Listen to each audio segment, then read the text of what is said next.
So I think now I should start Yeah, and others may join, right? yeah. So I'll So, just make it full screen. hmm, Yeah. Okay. good Okay, afternoon, everyone. Good everyone. afternoon. Yeah. Yeah, we welcome you, Dr. Khalid, for MSD 014 Block 2 session. And today's topic is economy, trade, and economic impact on the environment. So you can start the session, sir. Sure. Good afternoon, everyone. So now I should not wait and start the session. So as Dr. Rita talked that today's topic, I will be covering block 2 and units 3 and 4, and I have titled it that economy, trade, and economic impact on the environment. So I'd like to start with this quote by Dr. Harman in Delhi. He is an American, very famous American economist who was a professor at School of Public Policy at University of Maryland, and many of his work I will be also presenting in this session. And he says, I quote, "The economy is a wholly owned subsidiary of the environment, not the reverse." So there is a big debate going across the world and among the government, among the economists, that whether environment should be sacrificed for the development economy or vice versa. So that is also the theme of today's talk. So let me start what I'm going to cover in today's session.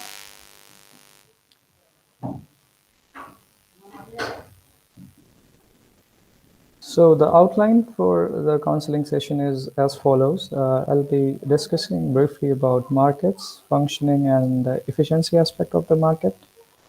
Why do markets fail, and what is the role of externality? Uh, I will take an example of negative externality to illustrate that example. Then we'll also talk about theory of comparative advantage, how nations benefit and utilize the theory of comparative advantage. Some of the hypotheses we'll talk about, like the pollution heaven hypothesis and others. We'll also talk about the important concept of carrying capacity of the earth and the ecological footprint, which in today's decade, over the last 2 decades, has gained a lot of popularity, and there is a lot of studies which are being undertaken to assess the carrying capacity of the earth and its ecological footprint. Then we'll also look at some of the indicator economic factors which influence the CO2 emissions. After that, we'll also briefly talk about the sectoral emission trends in India, what is the present scenario, and taking one of the recent researches by Ministry of Earth Sciences, I'll illustrate some of the highlights of the impact of climate change in India with some recent figures. So that's all I will be talking about in today's session. So let's start with the market functioning and efficiency.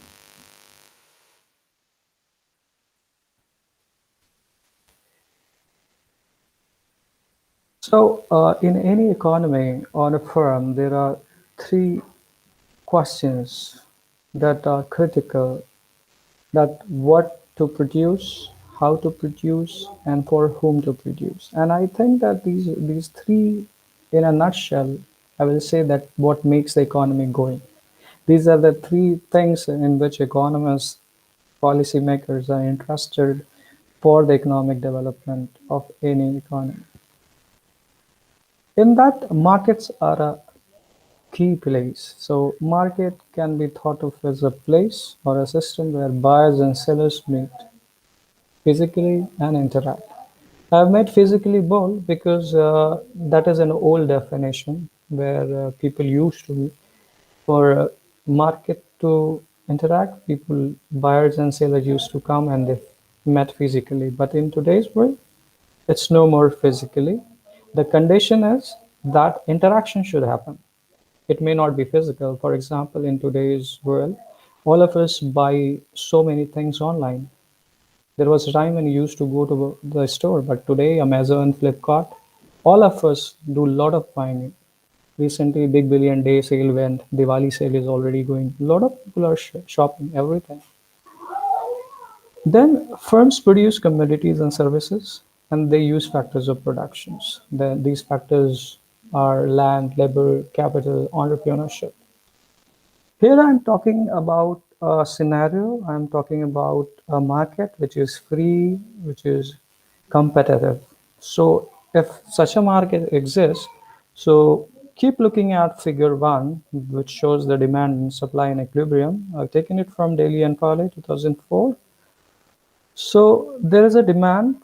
We can see that uh, the line which is having a downward sloping curve, AE, you can see there's a demand curve. Demand curve is downward sloping. The very basic principle of economics govern that, both the supply and demand curve.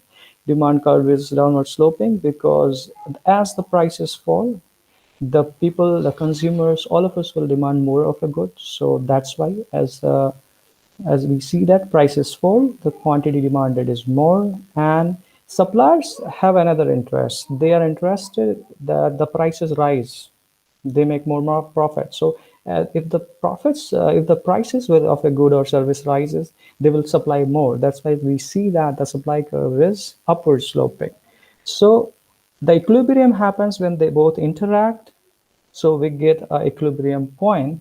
So here, if you look at the graph, figure one, the P star point, where I'm currently pointing the arrow, that is the point where supply equals demand at the prevailing price. I'm calling it a P star. So this is a particular case of a market. I'm again stressing that it is a free market. It's a competitive market. There are no hindrances. There are no problems in it. So if they interact, they will settle down at a point. Here it is P star. But it might happen, you might wonder that prices may increase or decrease. That's why you see that there are some dotted lines in the graph. Suppose the price rises. So what will happen? If the price rises, people will demand less. But then the producers will have a stock, it will be piling up. So but they cannot survive like that. So what they will do, they will decrease the price. Again, once the price starts falling, again demand will increase. So that is showing the arrow is showing downwards. That's why. And if we take the other side of it, if the prices kept rising, suppose the prices are rising, people will not buy. Sorry, if the prices become cheaper, so more and more people will like to buy products and services. So what will happen in the market? People are willing to buy, but the producers are not able to produce. So supply will not be there. And also for to increase the supply, the the producers will require capital, they will require more manpower, so they will have to invest money.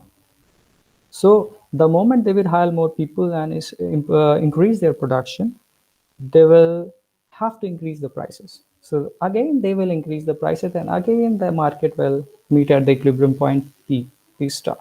That's why show we are seeing in the graph there's a downward arrow and upward arrow. So in a competitive market, which is a free market, the firms are supposed to be price takers.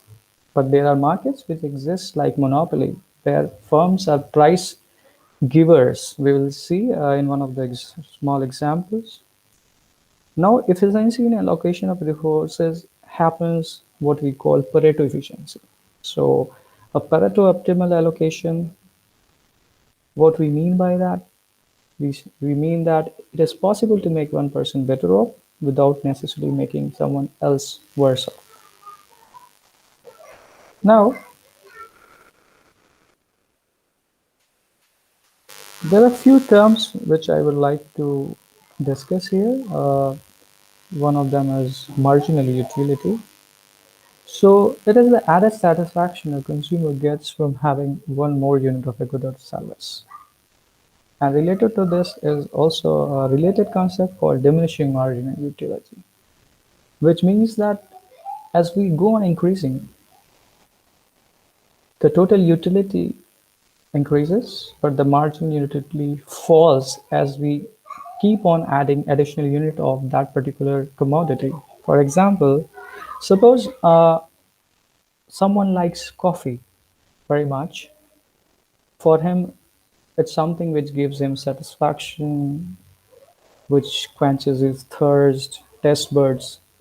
So he goes to a coffee shop, he orders one coffee. So the first cup of coffee which he drinks, he enjoys it. Suppose he orders second coffee, he also enjoys it a little lesser than that. So if we keep on adding the subsequent cups, you will see that he likes coffee, so the total utility is increasing. But the additional cup, say the third cup, fourth cup, and there will be time he will not enjoy it at all. So that's what we mean by diminishing marginal utility. Now, talking about marginal cost, it's the value of opportunity cost of the resource that is needed for additional unit of a particular good. So remember the previous graph, figure 1. Now, if we set of the price is equal to marginal cost is equal to marginal utility, which is also called the clearing price. So the consumers are using their money in the most effective way. The moment we say that the price which is prevailing in the market that is equal to the marginal cost, then it is the most effective way money is being used. People are using their money in the most effective way. And also, it is maximizing their satisfaction. When marginal utility equals price, that also maximizes their satisfaction.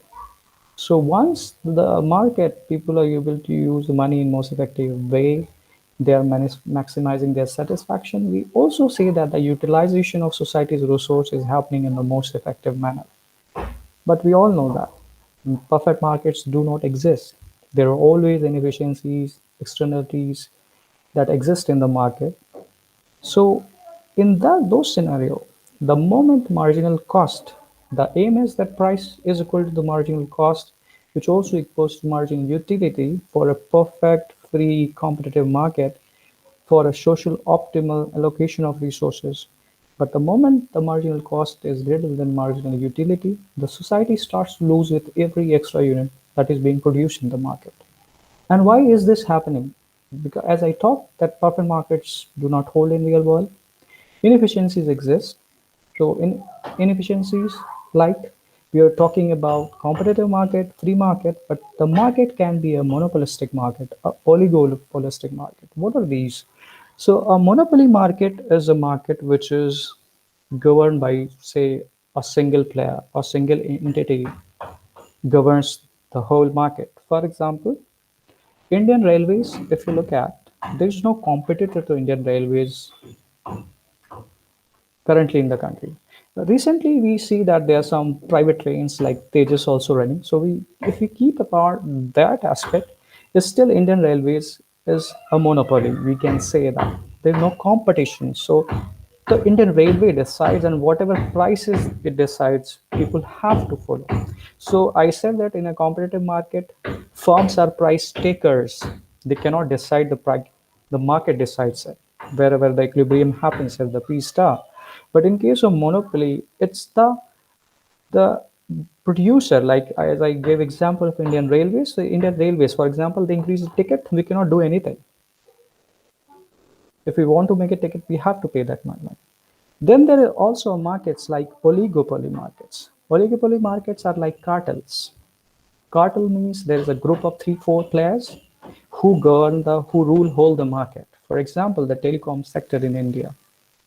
We have Vodafone, which has merged with Idea today. We have Reliance Jio. We have Airtel. These are major 3 players. So they govern the whole market. And sometimes they act as a cartel against the government also. We also see that there is a huge competition between them, and all the prices and the services will be more or less same. For example, if you look at the tariffs of the recharge we do in our mobile phones, you will see that whether it's Reliance, whether it's Airtel, the prices will be more or less same for the relatively comparative services offered. Thirdly, MC might also be greater than marginal utility if externalities are existing in the market, like pollution. We'll talk about that in the next slide. So here I'm talking about externalities and how can it lead to market failure. So I have already talked in my previous lectures, both of them, externality again and again. So it exists when the compensation or production choice of one person or firm enters the utility or production function of another entity without the entity's permission or compensation. So here, the important thing is that whether I'm getting damaged, say negative externality, if I'm talking about air pollution or sewage. So a factory is producing the pollution as usual, but an individual living in the neighborhood, they're affected, their health is affected. So the damage is being done, and I didn't ask for it. Neither I gave permission, nor I'm being compensated. If my health deteriorates, I go to doctor. The firm doesn't pay for that. Similarly, it can be positive also, as I talked earlier also. That's my neighbor maintains his beautiful lawn, and when I see, I'm happy looking at that. I'm enjoying that, but I'm not paying any fee for that. But whenever the externalities exist, the system, the market, the price system misallocates these resources. So in case of negative externality, we are interested in two type of cost. One is the private cost and another is the social cost. Marginal social cost, similarly like the marginal utility, it's a marginal social cost I'm talking about. So it has two components. One is marginal private cost and second is the incremental cost. The marginal private cost is the cost that is paid for the production of an additional output by the producer who is involved in that activity. Whereas the marginal incremental cost happens, that is the cost that is borne by the people or entity who bears the externality. The above example where I was talking about, the person living in the neighborhood who is affected by the polluted air released by the factory, he is bearing the MIC cost. Say his health deteriorates, then he goes to doctor. That you can say as an MIC. So here, if you look at figure 2, it's talking about the social cost, and that the concept which I was talking will be a little clearer in this figure. So a firm that generates negative externality, usually the marginal social cost is greater than the marginal private cost. And I taught that marginal private cost is the cost of production when the producer is producing a particular commodity. But in addition to that, there is also an MIC involved, which I said the damage part. So because of that, the marginal social cost is always greater than MPC. And in the equilibrium, the firm will yield an output where MPC, marginal private cost, that is the basic principle, MPC should equal to the marginal utility,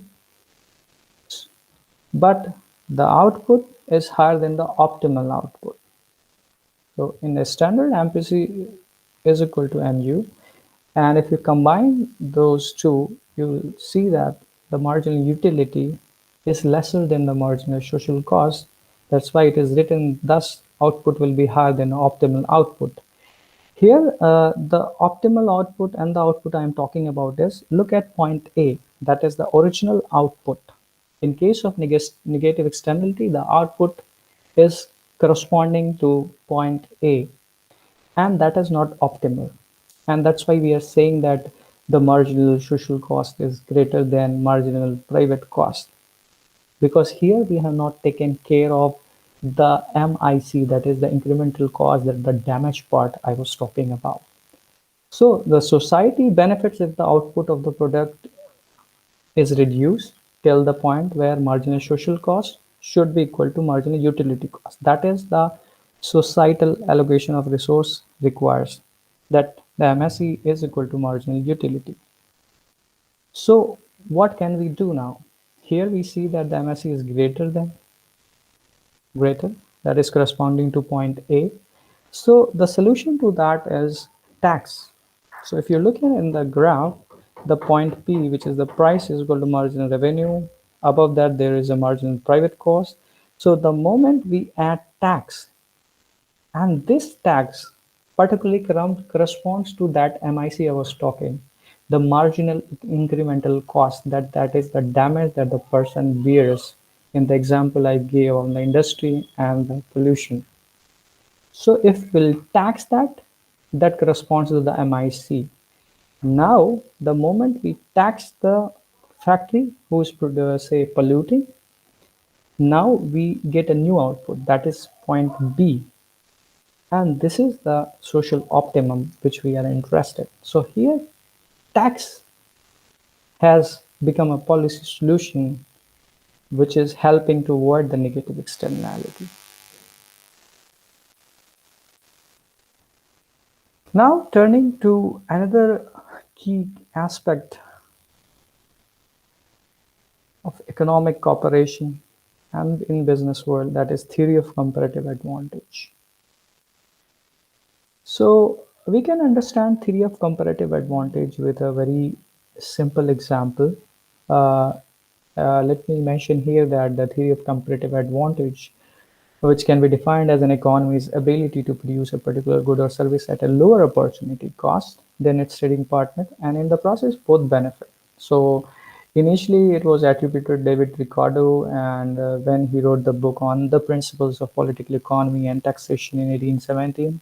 But there are different economists who say that the original analysis was done by David Ricardo's mentor, James Mill. Both are British economists. So here, look at table number one. Suppose we are considering where there exists two countries, France and United States, and both are producing two outputs, cloth and a wine. And I'm assuming that in one labor hour, a worker in France can produce, in United States, can produce 20 clothes or 20 wines. Similarly, labor hour in France can produce 5 clothes or say 10 units of wine. So if you look at the figures, definitely the United States an absolute advantage.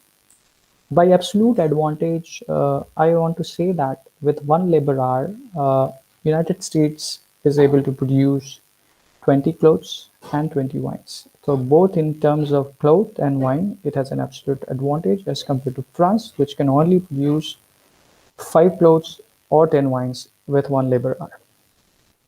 Now, the theory of comparative advantage considers another factor, and that involves calculating the opportunity cost. We are interested in the opportunity cost to decide the comparative advantage. So it is possible that a country has an absolute advantage in something, but not necessarily it also has comparative advantage in all the goods that we are talking about. So if you look at the green boxes, calculation of opportunity cost for France and United States. So we look at clothes in case of France. So opportunity cost of one cloth in case of France is two wines. And if you look at opportunity cost of cloth in case of United States, that equals one wine. And if you look at opportunity cost of one wine in case of France, it is half cloth. And similarly for one wine in case of United States, it equals one cloth. So now comparative advantage can be found out by comparing the opportunity cost of that particular good among the two countries. So if we look at clothes, so we see that for one cloth, France, it equals two wines, whereas for United States, one cloth equals one wine. So the opportunity cost, so US has comparative advantage in case of clothes. Whereas if you talk about wine, so in the case of United States, one wine is equals one cloth, whereas in case of France, it is equal to half a cloth. So here France had a comparative advantage. So now what can happen, how both countries will benefit, that the France is only producing wine and United States is only producing clothes. So that will lead to greater production. Say the world comprises of only France and United States, the total output of the world will increase. That is how theory of comparative advantage benefit countries.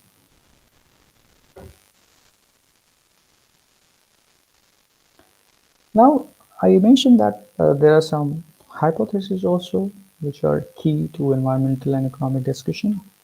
So one of them is pollution heaven hypothesis. So it says that under free trade, multinational firms avoid stringent environmental regulations and they relocate the production of their pollution intensive goods to developing countries.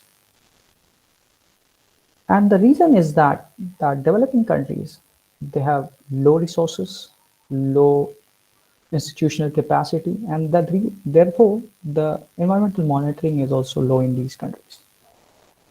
Second, this benefits the developed countries because they are shifting their pollution intensive goods to these countries. So they are becoming better off in terms of environmental quality, but at the same time, they are polluting the developing nations where they are shifting their bases. So as a result of which, already developing countries are using resources, unsustainability and polluting, and these further adds, and the result is their environmental quality deteriorates. And that's why the term heaven is used, that they become heaven for the world's polluting industries. A very good example of pollution heaven hypothesis is USA and Mexico, which share border with each other. The spent batteries in the United States generally are dumped into Mexico. And what happens there, lead, which is the battery inside the battery, that is extracted by crude methodology, which is illegal in the United States but not in Mexico. So they are still today dumping it. And of course, Mexicans stop it, but as I said, they lack resources, capital, police, and stringent regulations to implement. They do not have that manpower to do that. Second example we can see is FDI inflows globally across the world in developing countries. So one of the studies by Tino found that FDI inflows led to increase in CO2 emissions in China between the period 1980 to 2007, India over more or less the same period, in Malaysia and in Brazil. All of them are developing countries. The time period I'm talking about led to increase. Contrary to pollution heaven hypothesis, there's also a hypothesis, a popular hypothesis called pollution halo hypothesis. So halo hypothesis suggests that the foreign firms, they may bring efficient and cleaner technologies and apply environmental friendly practices to environmental improvement effects of DI in the host country. So this has also been assessed by many studies, but we may say that the dominance is more by pollution heaven hypothesis rather than pollution halo hypothesis. The handful of European countries, we are very pertinent and particular about uh, using efficient and cleaner technologies in other host countries, but most of the countries are not actually doing it.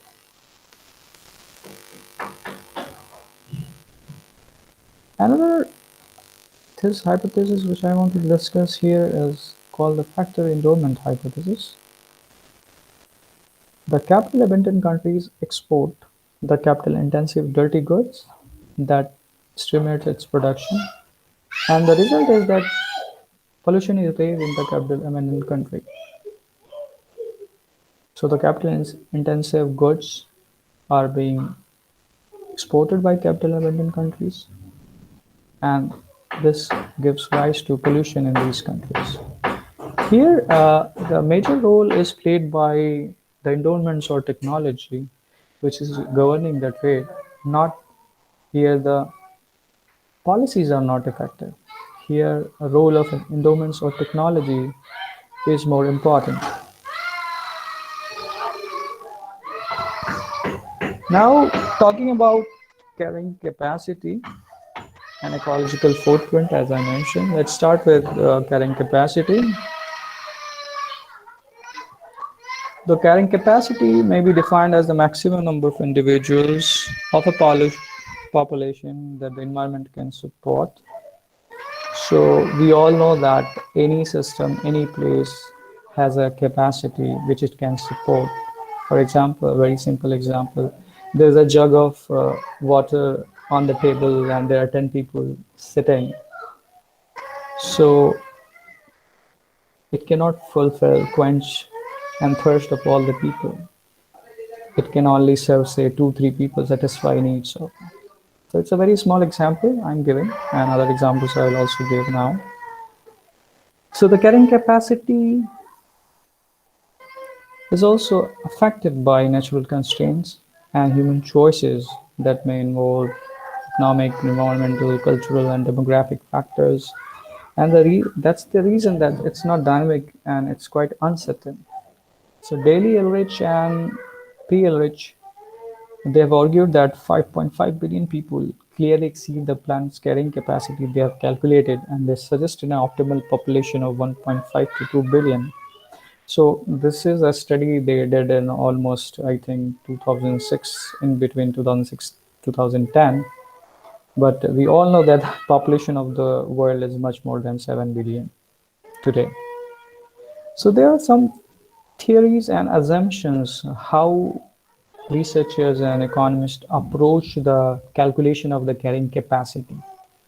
So in one of the approaches, the geographical approach, which is called, they say that the maximum supported population of Earth can be calculated with the help of maximum supported population density of a region and multiplying that with the area of the region and taking summation of that.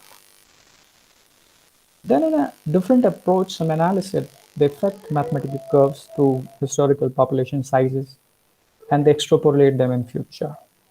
Other authors treat population as a constraint by multiple independent factors. For example, Westing in 1981, he estimated the constraint on population imposed independently by total land area in terms of forest land area, cereals, wood, etc. Then there were others who focused on a single assumed constraint on population. So without checking whether some of the factors might intervene, they assumed they intervene before the assumed constraints come into play. Then in another approach, several authors they reduce the multiple requirements to the amount of some single factor. For example, Ire in 1978, he reduced requirements for food, paper, timber, and other forest products to the area of land required to grow them. So up till now, from approach 1 to 5, it is important to mention that these are all static approaches. Then number 6. Here, the researchers they treated the population size as a constraint by multiple independent factors and have described this interdependence in system models. So this is a dynamic model. The rest all 1 to 5 are static in nature, and this is a dynamic model. So what are system model? We can say that system models are a large set of different difference equation which can be deterministic, stochastic, which are solved numerically on a computer. And recently, I will say this works corresponds to 1995. So of course, there's a lot of development has happened. So in today's time, I will say that 70 to 80% of the work that is models which are being used to calculate the carrying capacity of a system or Earth are all dynamic in nature. Here, I have demonstrated one of the old models given by Verhulst. So here he was looking at growth of population over time and with respect to the carrying capacity. And he gave way back in 1838, he gave a logistic growth model over time, and he given an equation which is represented by dn by dt, which is equal to r into n, and that is multiplied by 1 minus n by k, where n is the population size, r is the intrinsic growth rate, k is the carrying capacity of the local environment, and dn by t is the rate of change in population with time, which the graph plots, which you can see in figure 3. So he says that the population will grow like this over time.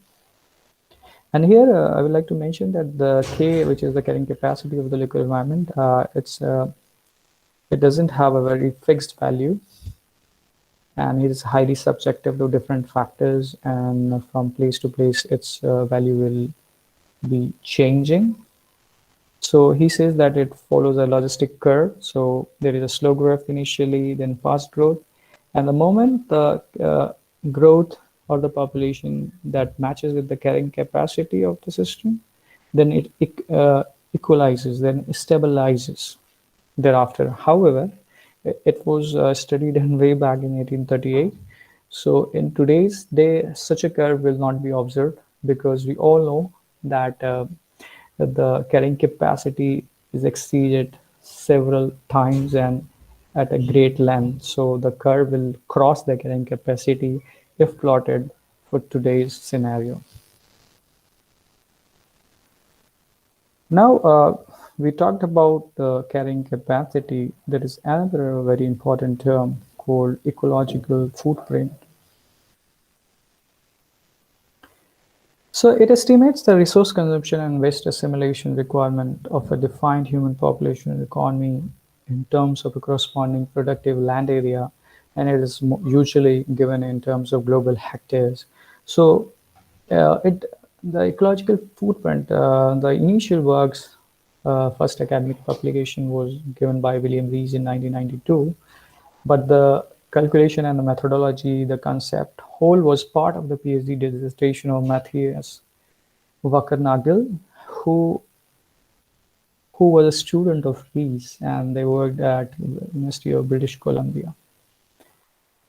So in 1996, they together, Rees and Wackernagel, they published their book, Our Ecological Footprint, Reducing Human Impact on the Earth. Since then, the concept is very streamlined in the world, and the economists, sociologists, government, everybody today talks about ecological footprint. And uh, since 2003, the Global Footprint Network, which is an organization, which is a think tank, and that think tank is headed by Matthias Wackernagel. He is the head, and they calculate ecological footprints of almost 200 nations using UN data sources. And since they are publishing the ecological footprints of different nations in the world.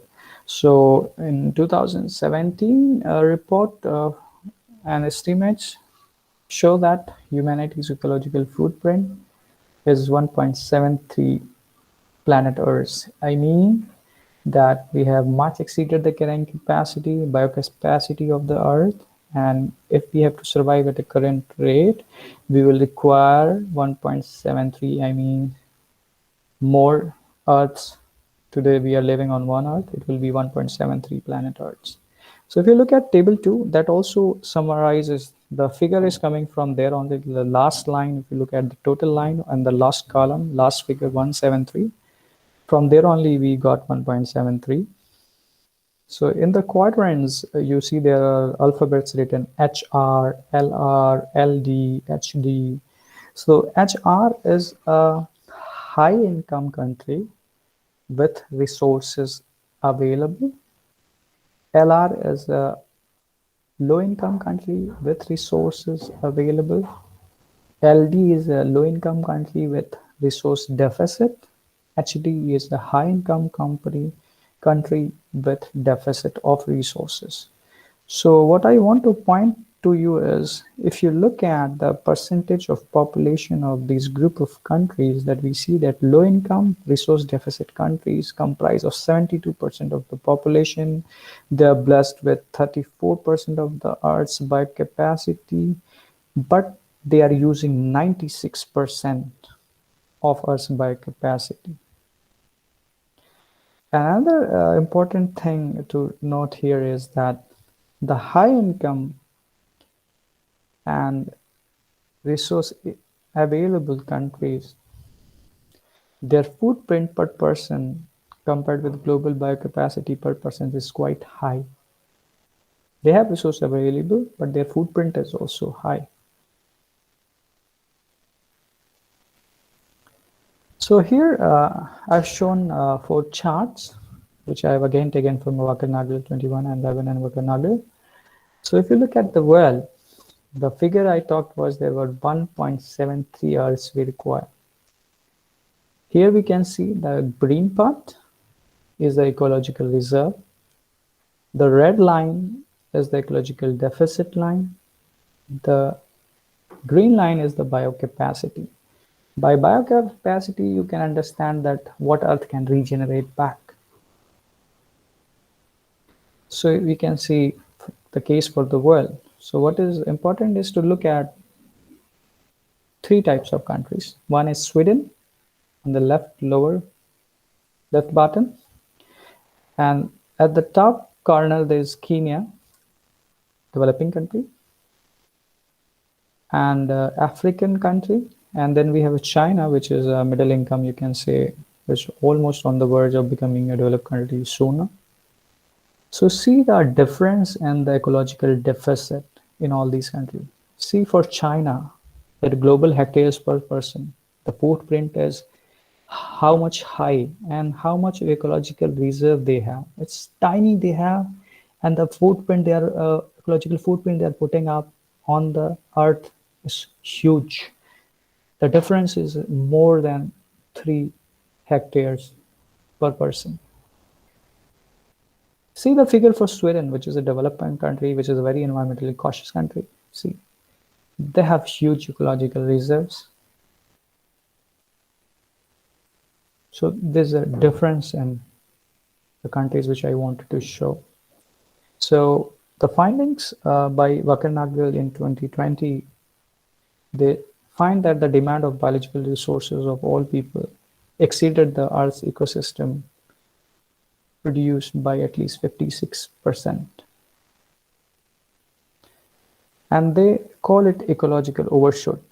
So here the red figure I was mentioning, that ecological deficit. So in other way, you can see that this also an ecological overshoot. In other terms, you can say that they have exceeded, overshooted the ecological limits. In this slide, I have mentioned 3 factors which I have taken from the course material. The economic factors that influence the CO2 emission in an economy. The first factor, the first ratio is the total energy use in the economy. CO2 emission to the total energy use in the economy, which is represented by alphabet C, C for CO2 emission, and E for total energy use, so C by E ratio. And the C by E ratio, it may change with the fuel use type. Then we're also talking about another ratio, which is E by Y, but that is energy use in the economy to the GDP. Y here represents GDP. So the first ratio we talked about was C by E, that was a CO2 emission to the energy use in the economy. The second we are talking about is the energy use in the economy to that of its GDP, E by Y. So a reduction in E by Y, that is energy use to that of GDP, for a given C by E, it means that economy is efficient in terms of energy use. Then the third term, which I talk about, is that the size of the GDP, the Y I'm talking about, is very important. So if C by E and E by Y is unchanged, then higher is the GDP, then larger will be the CO2 emission. And this change in CO2 emission over time may be calculated with the equation that is represented by del C by C, which incorporates all the three terms which we were talking about. It's talking about the actual absolute terms ratio also and the change in the ratio also by del. So this decomposition can be applied to all sectors as well as type of nations, whether they are developing, developed, poor.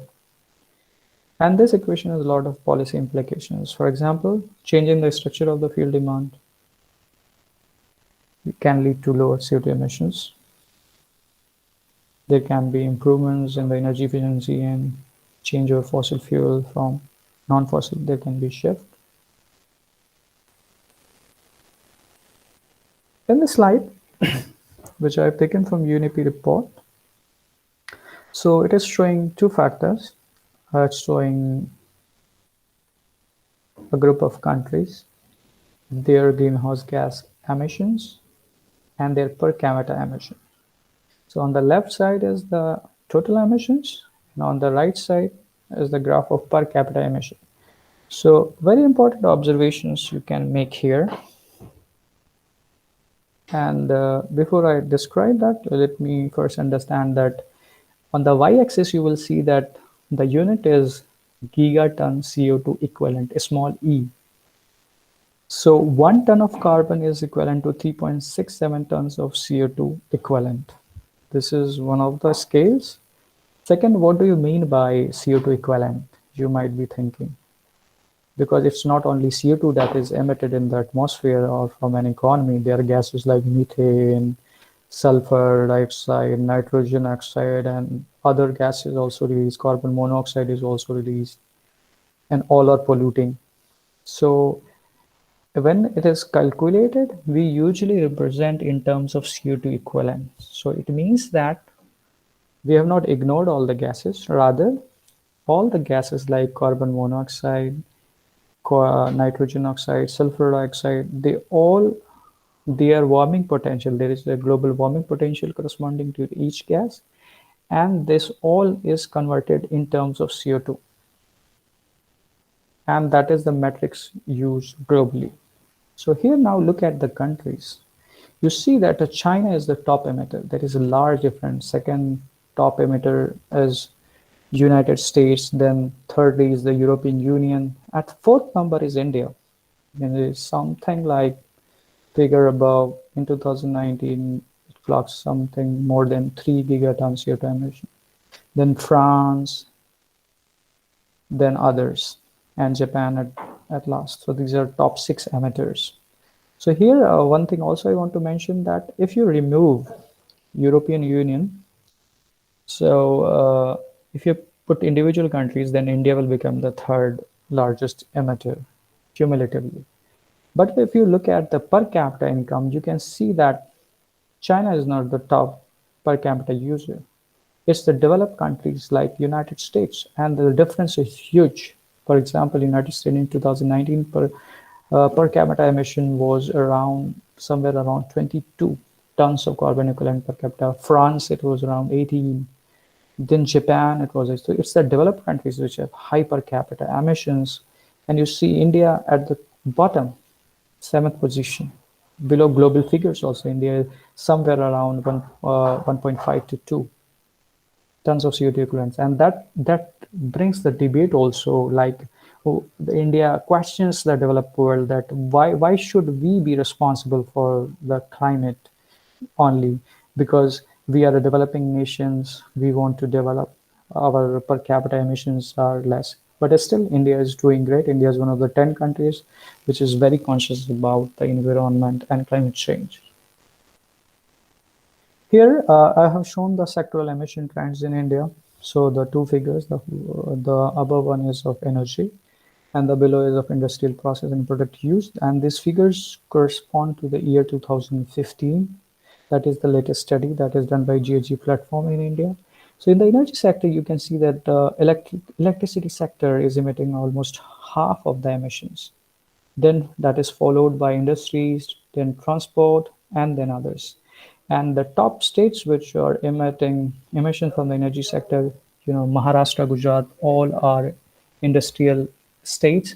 and third is Uttar Pradesh. In case of industrial process use and product use, we see that the mineral industry is emitting two-thirds of the emissions, followed by chemical industries, metal industries, and again Gujarat, Rajasthan, Andhra Pradesh are top emitters.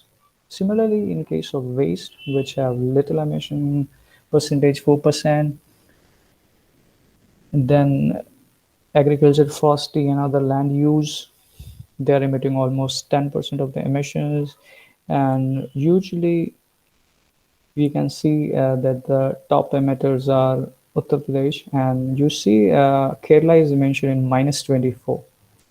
So Kerala is actually acting as a sink, which is helping the environment. Now, this is probably my last slide, which is talking about the impact of climate change in India. And this is the finding of the recent work of Krishnan et al., which was undertaken by Ministry of Earth Sciences, which is titled Assessment of Climate Change over Indian Region. So we can see the average temperature has risen around zero point 0.7 degrees centigrade between 1901 and 2018. There is rise in surface temperature, humidity, heat stress has increased across the Indo-Gangetic plains. And by end of 20th century, it estimates that the average temperature of India is projected to rise by approximately 4.4 degrees centigrade relative to the recent past. In the Himalayan regions have experienced a rise in temperature, and there is a declining trend in snowfall. DT for glaciers is happening in recent decades. Summer monsoon rainfall has decreased over the last 6-7 decades. Sea surface temperature of the tropical Indian Ocean has risen by 1 degree centigrade on an average. Sea level rise in North Indian Ocean occurs at this rate, which is accelerated in the last 2.5 decades. Frequency of droughts have increased in India between the period 1950 and 2016, and worst affected areas central India, southwest coast, southern peninsula, and the northeastern India have experienced more than two droughts per year. The propensity of tropical cyclones in India have increased. So there are so many findings. I've just put a few summarized version of that. And I would like to mention here that there are a lot of impacts in India which cannot be ignored given India's demographic profile. There is huge variation and the climatic factors in different regions. But India is also working a lot towards climate change. Under the Paris Agreement, India has pledged a 33 to 35% reduction in the emission intensity by the year 2030. There's an ambitious plan for renewable energy like 175 gigawatts of solar power by 2024, electrical vehicles on road by 2030, and many others. So with this, I would like to summarize the counseling session that environmentally balanced development requires efficient allocation of resources, which should be socially optimal. Externalities and inefficiencies exist in the market. No market is perfect, and for handling these inefficiencies and externalities, there should be policy interventions or solutions. For example, taxes, subsidies, or vouchers. Firms may choose safe havens or pollution havens to cut cost, forego stringent environmental regulations in their home countries. And one thing is certain, climate change's impacts are inevitable. This is well proven by scientific literature. So the sustainable economies or future requires policies that consider ecological footprints of firms and the carrying capacity of the world. With this, these are my references, and these are some of the readings I have suggested. Some of them are very interesting. So that's all for this lecture, and I think I'm open to question and answer. And I hand back to Rita Madam. Yeah, thank you, Dr. Khalid.